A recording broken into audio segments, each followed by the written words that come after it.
Capítulo 6 Obsessão Organizada. Agenor e Marcos conversavam preocupados. Está vendo? Eu lhe disse. Advertiu o preposto de Lourenço Ventura.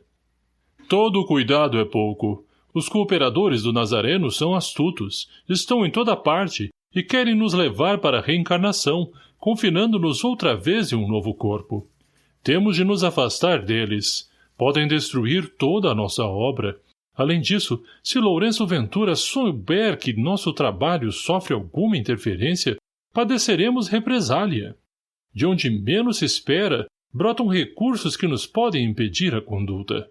Quem é que poderia supor que Casimira, uma simples empregada, tivesse tamanhos recursos magnéticos? Como pode uma vassala ser portadora de tantos poderes mediúnicos e de tantas qualidades morais a ponto de atrair espíritos tão poderosos? Poderosos? Perguntou Marcos Augusto admirado. Quer dizer que são superiores a nós? Não poderemos subjugá-los às nossas ordens? Não poderemos com o exército invadir as regiões ditas celestes e dominar aqueles falsários da luz? Não, meu caro, considerou o tutor de olhos estatelados. Eles conhecem coisas que nós desconhecemos.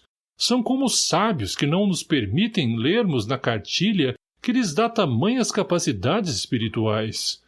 Teremos de nos organizar melhor, a fim de que nossos propósitos sejam concretizados antes do socorro das entidades do bem.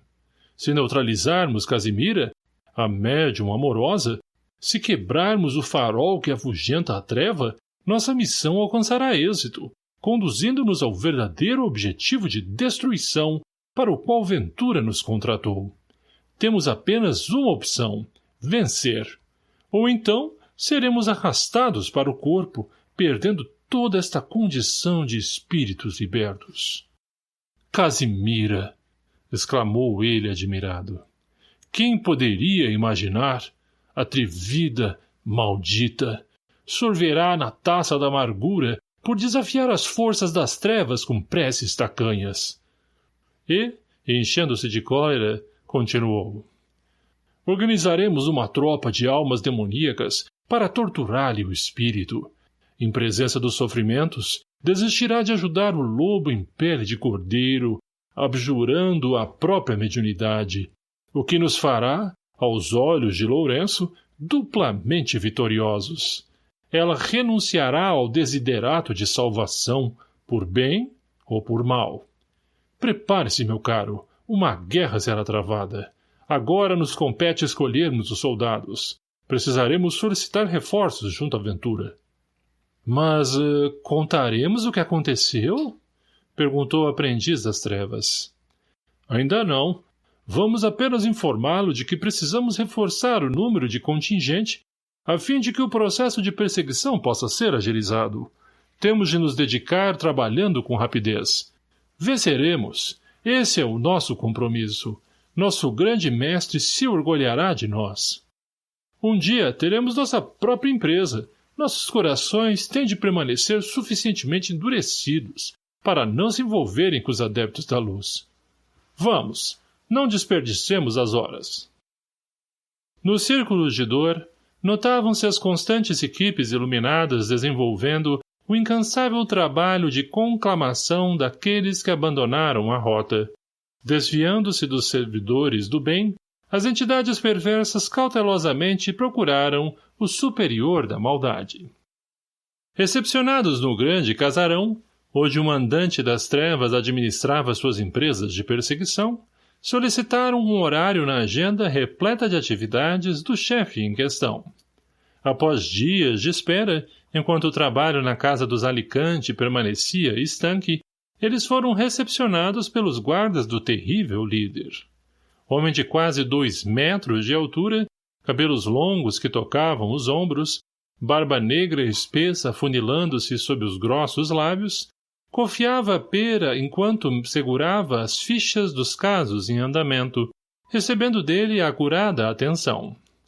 Ao ouvir o servo anunciar a chegada dos obsessores, ele ergueu elegantemente a cabeça, que pendia na análise dos documentos, franziu as veludosas sobrancelhas enrugou levemente a testa, retirou cuidadosamente o cabelo da face, ajeitando-o num gesto peculiar, comprimiu levemente os olhos, ao mesmo tempo em que repousava os documentos.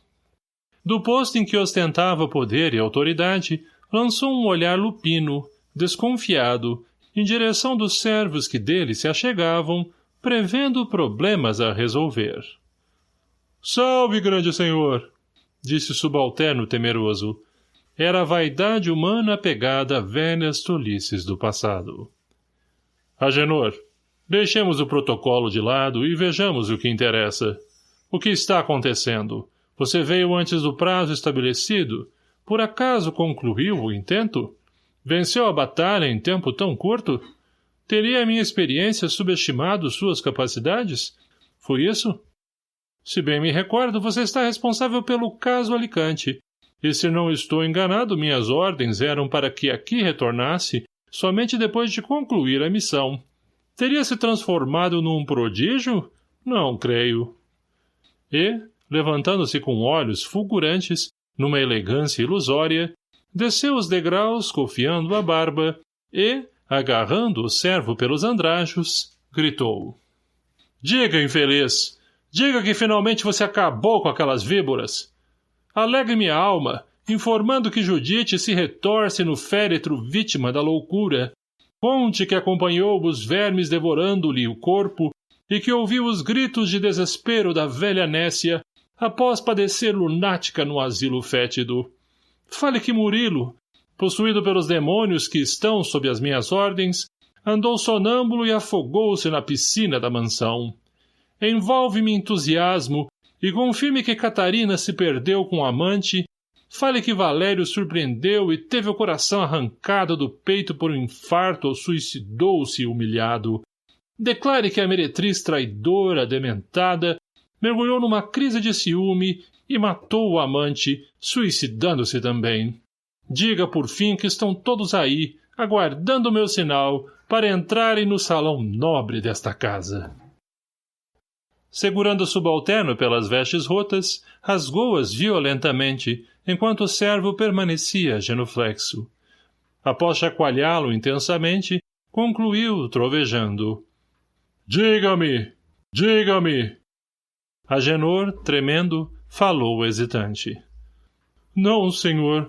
Ainda não. Nossa tarefa não foi concluída. — Como não, infeliz? Então por que retornou para nossa fortaleza sem a missão cumprida? — Senhor, é que o caso é mais complexo. Precisamos aumentar o número de perseguidores a fim de conseguirmos a destruição plena. Alguns encarnados têm se aproximado de Valério e estamos prevendo que logo ele se filiará a uma religião. — Isso não! Gralhou a águia das sombras. Valério, do tipo materialista, nunca se interessará por atividades espirituais. — Agora, senhor, esclareceu o servo, por causa da nossa atuação, em desespero por ver o filho sofrendo e a mãe louca, ele está prestes a procurar uma das igrejas do Cristo. — Deixe-o. Isso é apenas desespero. Não aceitará as religiões dogmáticas, não é do tipo subserviente para suportar as tradições e crendices.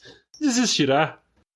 Quando, apesar de todo o esforço, não receber respostas do Todo-Poderoso, abandonará os agrupamentos cristãos como criança caprichosa. — Senhor, continuou o auxiliar da maldade, em tom humilde, disso não temos dúvidas. Mas se Valério conhecer o Consolador? No caso do pai do Murilo, o espiritismo seria a nossa derrota total. Compreendemos assim também, senhor. A consciência lógica e racional de Valério, envolvida na bondade do tolo coração, se encaixaria perfeitamente dentro da proposta de reforma íntima apregoada pelo Cristo. Já pensou como nosso trabalho sofreria com a simples implantação de o Evangelho no lar? Imaginou, senhor, Valério desenvolvendo a prática da prece, dedicando-se mais ainda ao próximo nas campanhas benemerentes, perdoando a esposa, compreendendo as ideias lúcidas sobre a imortalidade da alma? — Basta! interrompeu o mestre da discórdia. De quantos mais você precisa? Calculo que necessitarei de mais uns 15 homens bem experientes. O quê? Enlouqueceu? Sabe o que está me pedindo? Sim, senhor. O empreendimento necessita de maiores reforços, ou será melhor corrermos o risco de Valério conhecer a doutrina espírita. Chega. Está bem, eu autorizo.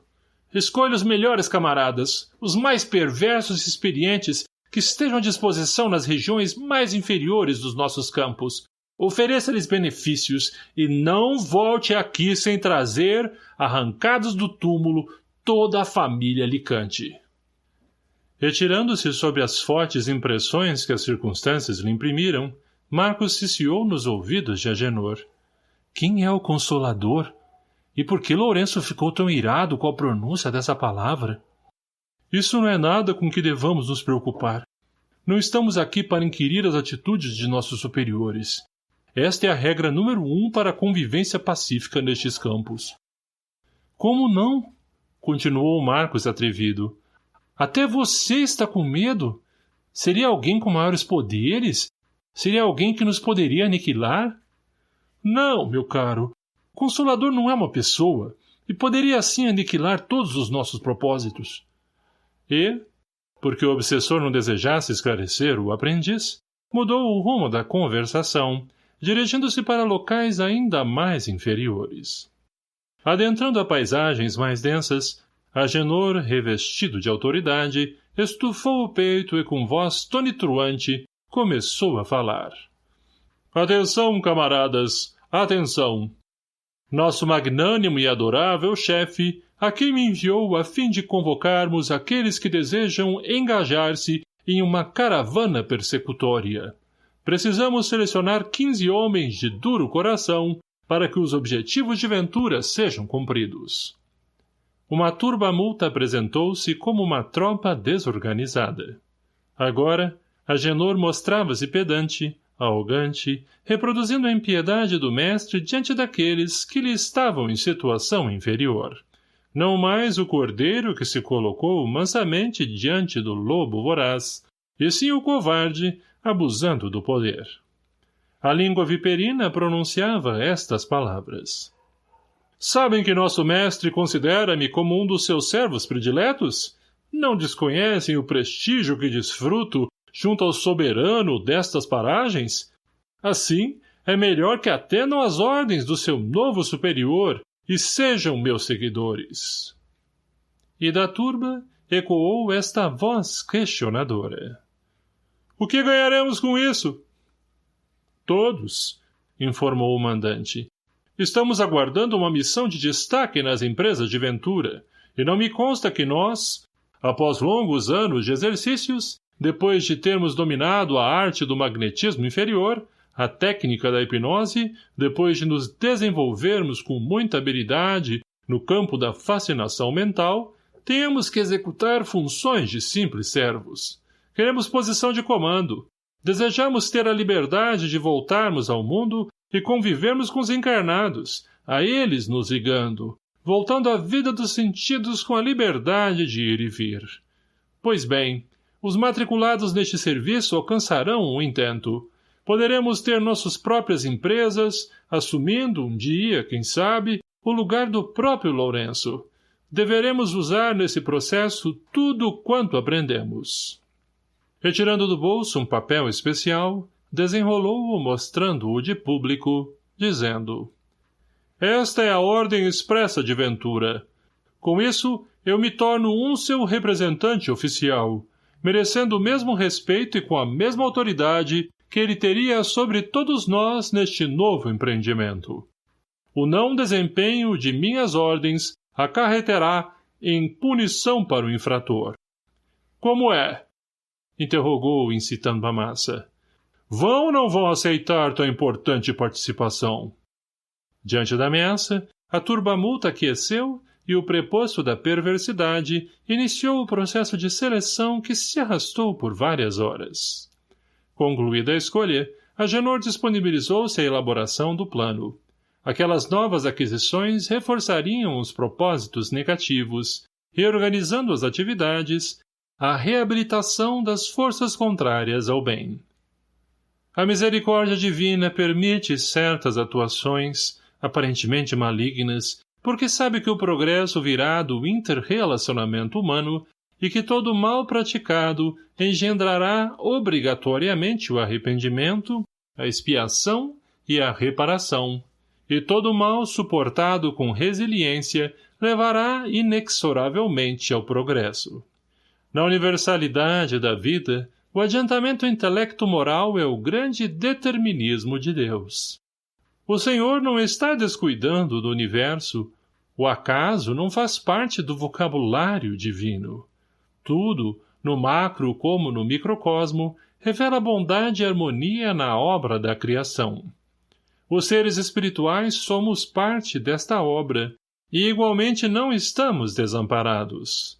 Da mesma maneira como leis físicas regem o orbe material, leis morais regularizam o mundo íntimo de cada criatura humana. Quando inimigos de planos distintos encontram-se através das portas da obsessão, isto revela as leis de Deus em movimento. O mecanismo de causa e efeito, traduzindo a bondade do Senhor, permite que as dores, como consequência natural das nossas atitudes negativas, façam com que os espíritos devedores retomem o passo do progresso, saldando os débitos, perdoando-se mutuamente.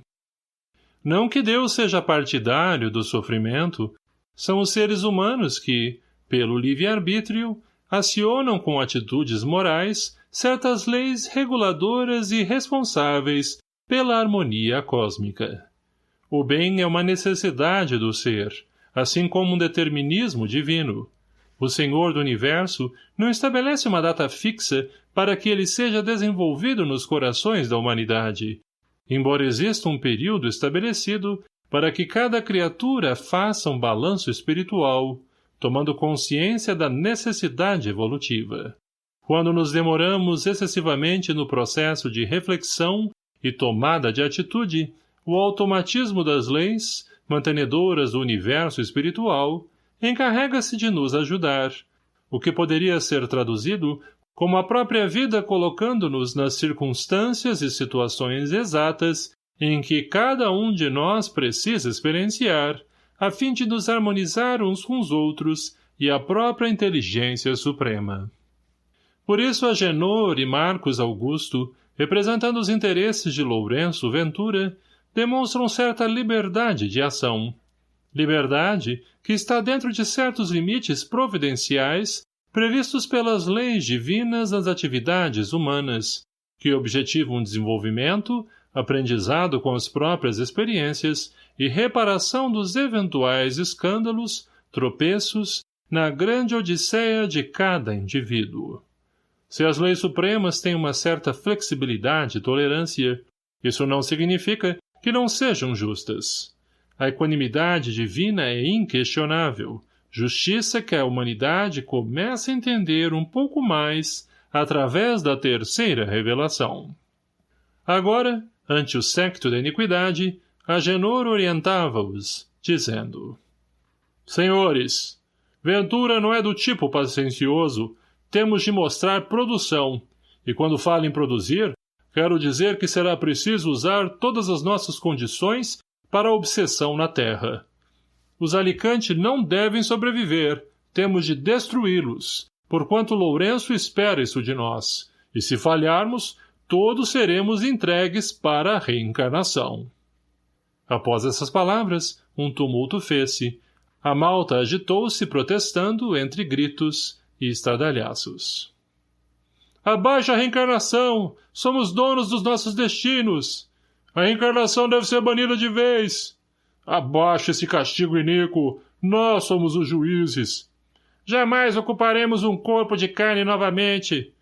Não rastejarei jamais! Camaradas! Gritou um deles de maneira fanática. Temos de vencer! Não há outro caminho! Ou venceremos, ou seremos confinados no corpo! Perante essas expressões, Agenor sorria satisfeito. Alcançar o objetivo desejado. Envolver os espíritos entorpecidos pela vaidade. Diante da voz de comando do organizador, todos calaram-se temerosamente. — Ouçam, camaradas! Falou o coordenador da maldade. — Vingadores, temos de nos organizar, mantendo a ordem e a disciplina em nosso compromisso. Se não houver direção e rigor, o barco pode sossobrar. Portanto, sentem-se agora e ouçam. A Molly atendeu de imediato às orientações do obsessor-chefe. Tomando posição de destaque numa tribuna improvisada, pegou das suas anotações e começou, dentre os escolhidos, a chamar os especialistas. Osório, pela sua larga experiência no campo da mediunidade, ficará junto a Casimira, a médium intrometida que nos ameaça os melhores propósitos. A fim de conhecê-lo melhor, poderia nos falar um pouco mais das suas experiências nesse campo? — Ah, sim, senhor, respondeu o adversário. Meu currículo é bastante extenso. Cerca de 3.000 casos de fascinação, dos quais 90% deram resultados muito satisfatórios, 500 casos de loucura reconhecidamente efetivada, dos quais 30% apenas conseguiram se livrar, após décadas inteiras. No campo da possessão, minhas experiências superam os 1.000 casos, dos quais centenas deles encaminhei e os recepcionei do lado de cá. O estudo das faculdades psíquicas, continuou o fascinador, é um dos aspectos mais interessantes. Conquanto a mediunidade guarde raízes do corpo biológico, são as conquistas morais que caracterizam a segurança do médium.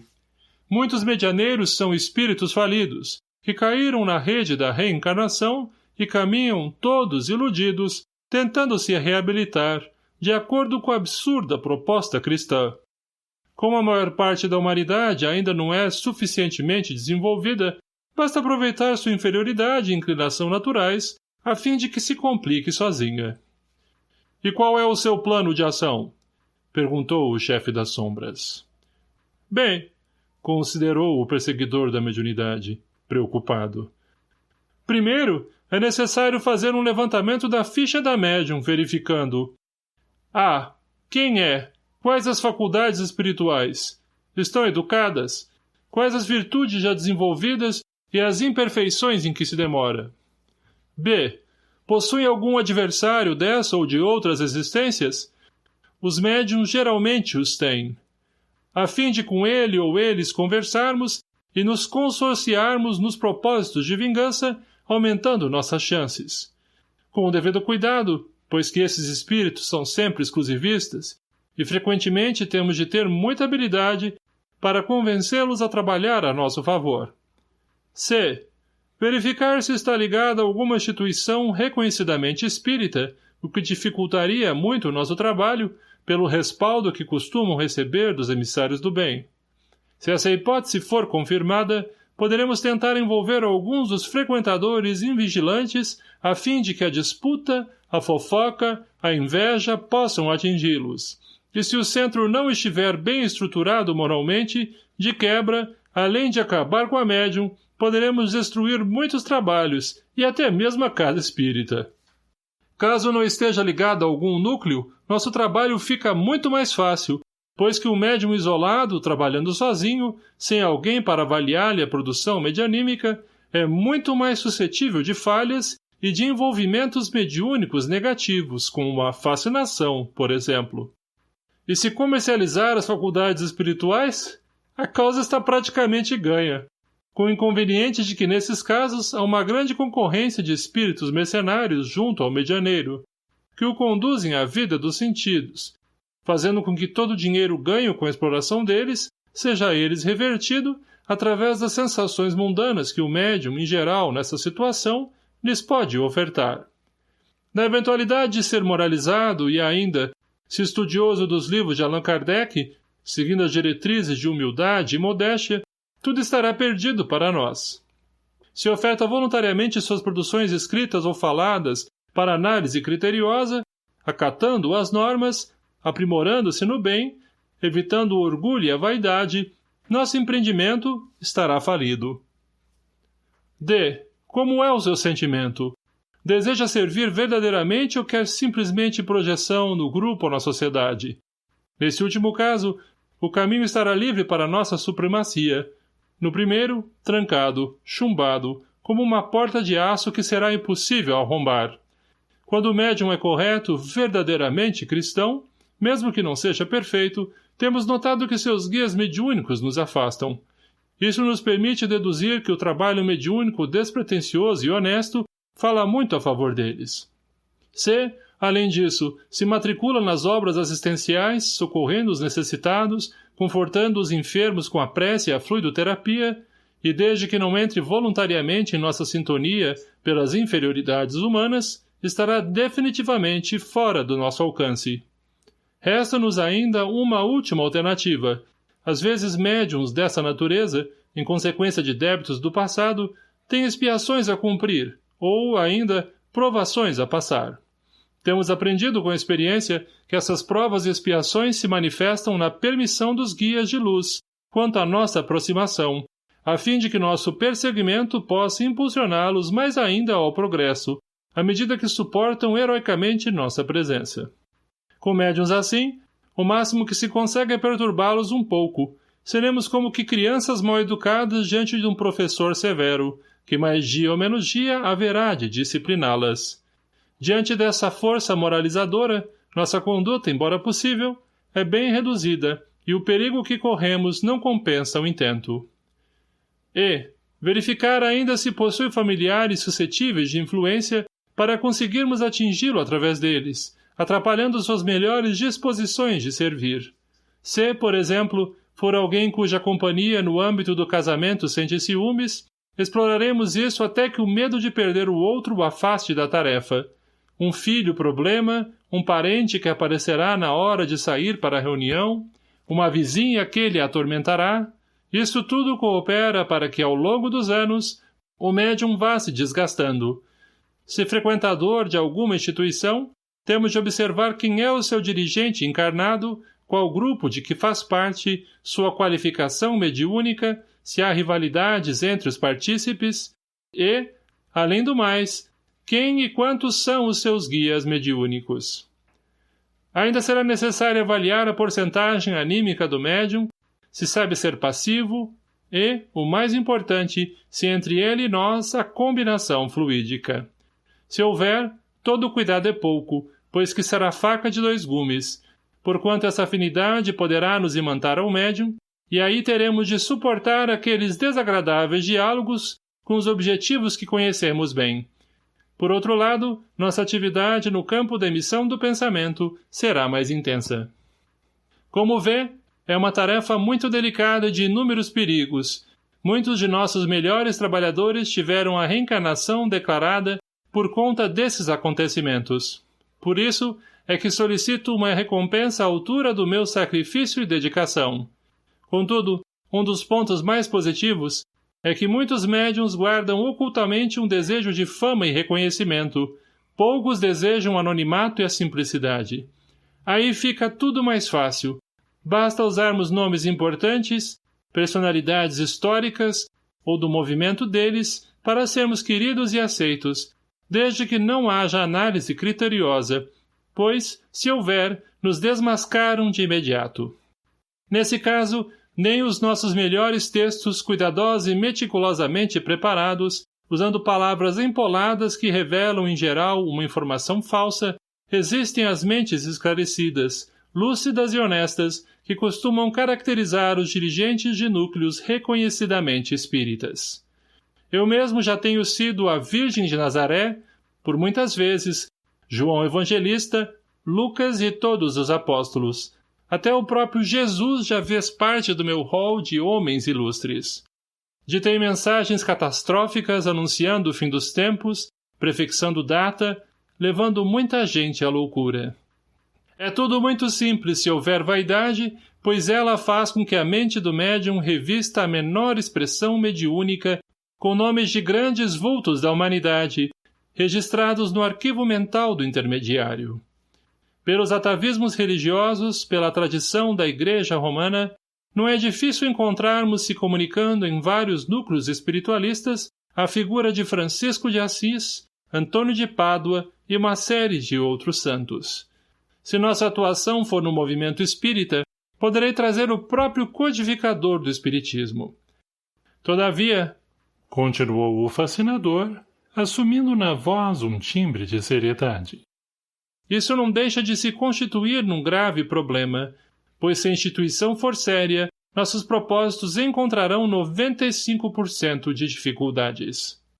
Diante disso, pelas minhas conquistas, Ventura tem me tratado muito bem e me concedido vários títulos, pois já consegui desestimular, até a desistência do mandato mediúnico, centenas de médiuns que, sentindo-se absolutamente seguros quanto às suas faculdades, desejaram voar com as próprias asas, caindo na convicção da sua infalibilidade mediúnica, rechaçando, para minha sorte, os mais experientes nesta área, que lhes poderiam orientar. Eis o que tenho a oferecer. Preciso ter acesso a todas essas informações para planejar o meu modo de agir. Se o caso for realmente difícil, precisaremos constituir uma equipe maior. Não, interrompeu Agenor. O caso não me parece complicado.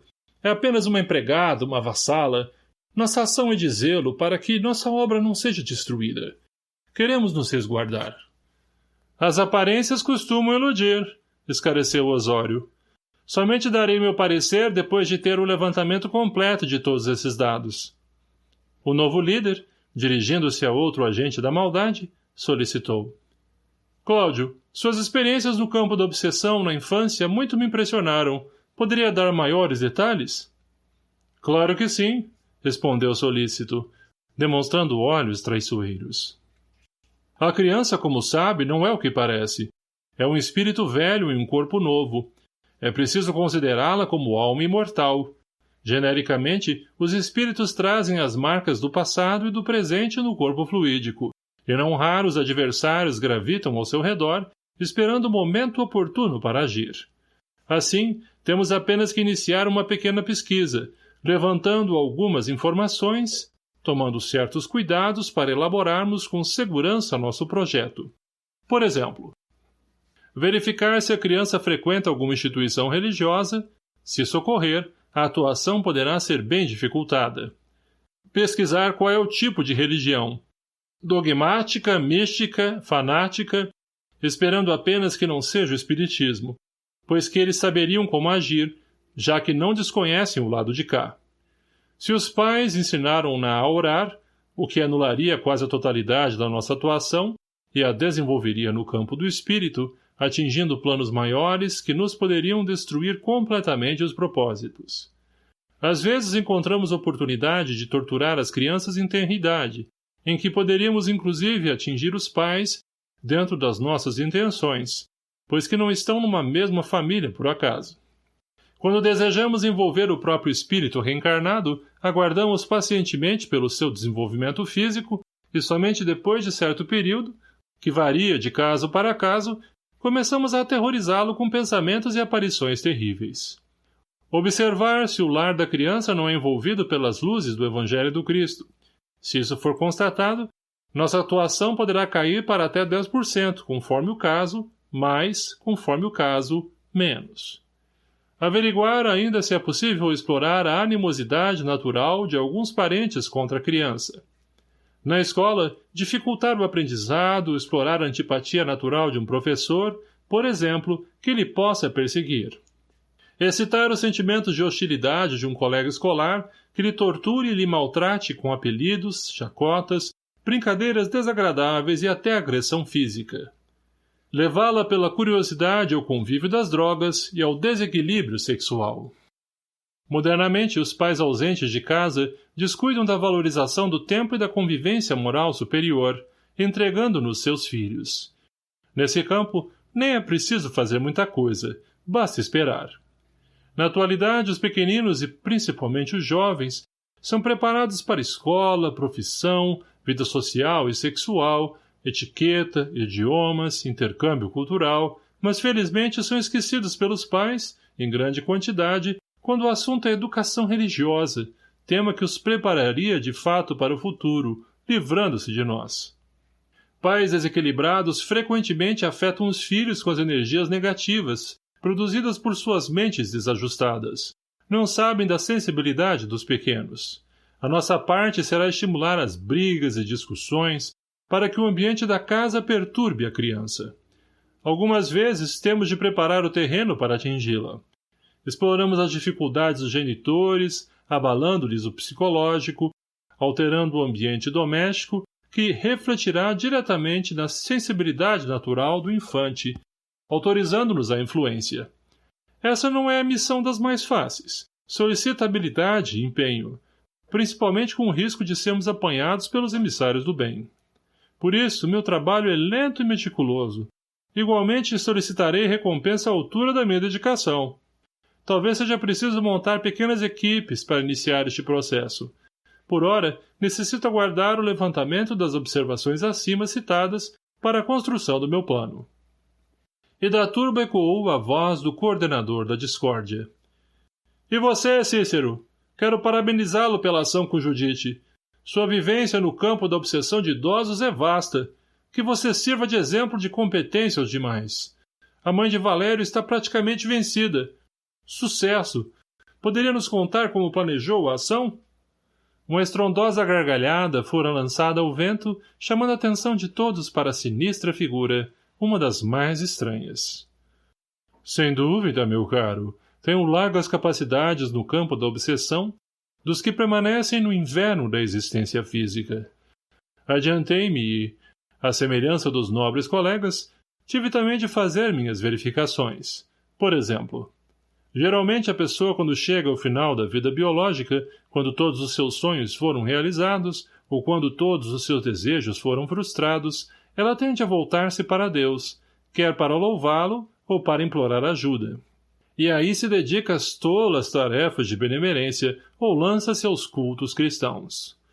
Como sabem, não é difícil levar a mente predisposta à ociosidade para a loucura. Quando uma grande decepção atinge as criaturas decrépitas, é mais fácil envolvê-las, porque desistem logo de viver. Por isso, costumamos adquirir bons resultados com os idosos. Qual a relação dos filhos para com eles? Verificamos que, ao se sentirem abandonados pelos próprios rebentos, e ainda pelos próprios netos, torna-se mais fácil o nosso processo, pela natural depressão em que o idoso cairá. Com Judite foi fácil. Catarina ajudou muito. A concorrência entre ambas por Valério facilitou a desarmonia no lar, abrindo-me os caminhos. Bastou usar a fascinação. Muito bem, disse o malfeitor responsável pelo séquito das sombras, dirigindo-se a Osório e Cláudio. Aqui estão alguns dados básicos. E, retirando do material que trazia amontoado nos braços, 2 cartões, disse-lhes: tomem as fichas, analisem as informações e tracem os objetivos.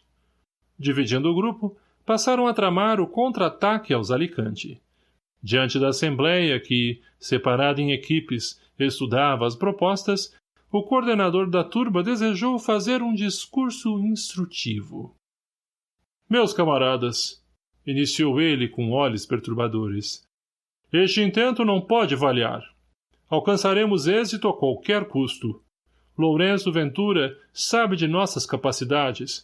Por isso, não podemos nem sonhar em decepcioná-lo.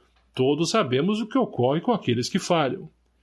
Temos aqui uma das melhores equipes desta área e não podemos admitir qualquer tipo de equívoco. Não devemos ser displicentes. Os coordenadores presentes, Osório e Cláudio, deverão ter cada um sua equipe de ação. Cícero na retaguarda. Certamente devem ter sob suas ordens espíritos comprometidos com a própria consciência. Basta explorá-los nas suas tendências, ameaçando-os e colocando-os em franco serviço à nossa empresa. Temos ainda a vantagem de nossas vítimas não cultivarem um sentido religioso nobre.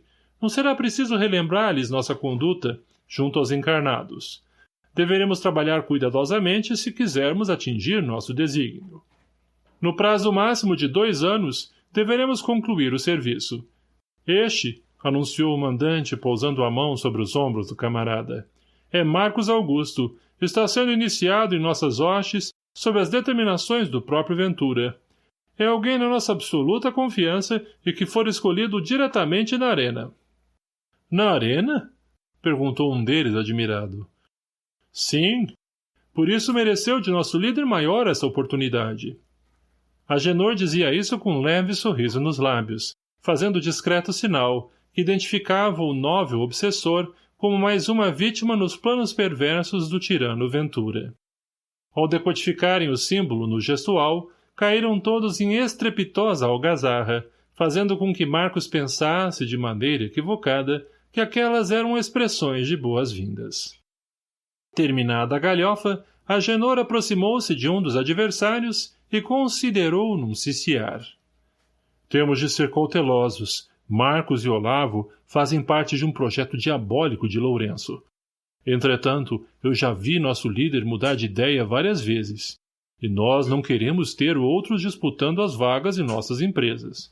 Por isso, utilizem-nos sem lhes dar condições de contribuição maior em nossa organização. Agenor, inquiriu Marcos Augusto preocupado, não estamos esquecendo de Catarina e Laércio Souza? Não deveríamos ter organizado uma equipe responsável pela traição conjugal? Não, meu camarada. Deixemos a vida agir neste caso. Ambos vão se complicar abrindo campo para nós ao matricularem-se nas ciências ocultas, na magia negra para retirarem Valério do caminho. Quando estiverem bastante complicados, facilitando nosso trabalho, finalizaremos. Feito isso, a turba desapareceu nas regiões inferiores, preparando-se para a atuação negativa. Se você gostou desse vídeo, não esqueça de curtir, se inscrever no canal e compartilhar com seus amigos e conhecidos. Que Deus abençoe a todos. Obrigado.